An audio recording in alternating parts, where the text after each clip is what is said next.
Rosalie, nangangahulugan ba ito na magdedesisyon na yung House Justice Panel sa kahihinatnan ng impeachment complaints laban kay VP Sara?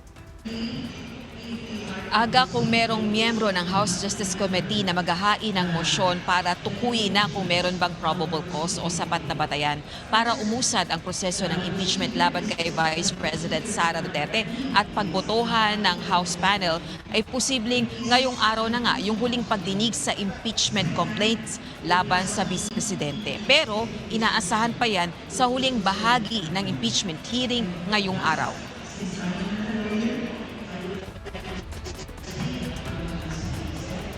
Uunahin munang resolbahin kung ano ang gagawin ng House panel sa salyadong kahon ng Bureau of Internal Revenue na naglalaman ng income tax returns ni VP Duterte at asawang si Attorney Manasseh Carpio. Sunod dito ang pagpresenta ng findings ng National Bureau of Investigation sa pangunguna ni NBI Director Attorney Melvin Matibag sa ginawang pagsiyasat sa umano'y matinding pagbabantang ginawa ng Vice Presidente laban kina Pangulong Ferdinand Marcos Jr., First Lady Lisa Araneta Marcos at dating House Speaker, later First District Representative Martin Romualdez. Pagkatapos nito, posibleng dumako na ang House Justice Panel sa pagtukoy kung may probable cause ba o sapat na batayan ng mga reklamo para umusad ang proseso ng impeachment.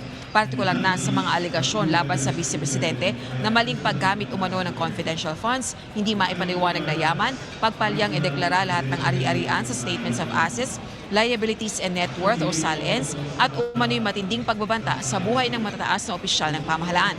Kapag nagawa ito ngayong araw at natukoy na may probable cause ang impeachment complaints, sa May 4 muling magko-convene ng House Justice Committee para tapusin at aprobahan ng committee report kalakip ng kanilang findings, recommendation at resolusyon sa mga reklamo.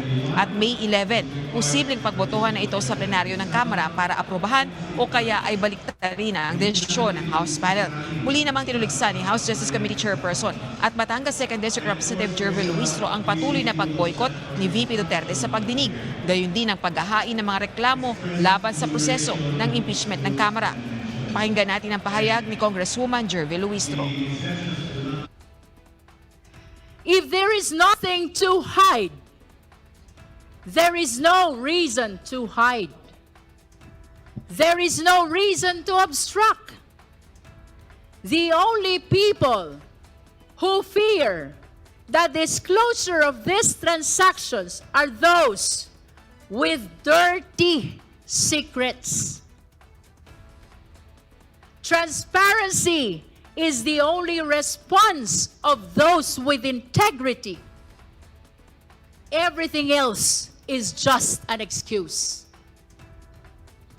At tandaan natin, dati pa nilang sinubukan na harangin sa kagalang-galang na Korte Suprema ang kapangyarihan ng komite na mag-issue ng subpoena.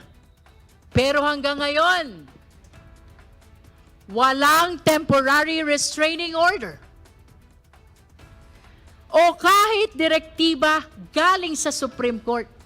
Kaya malinaw, we shall proceed. Para rin sa House Justice Panel Chairperson, ang pahayag ng kampo ni VP Duterte na handang harapin ang mga aligasyon sa Senado ay tila pag-amin sa mga ebidensyang inilatag laban sa pangalawang Pangulo. Sabi ng mga abogado, handa raw sumagot ang Vice Presidente.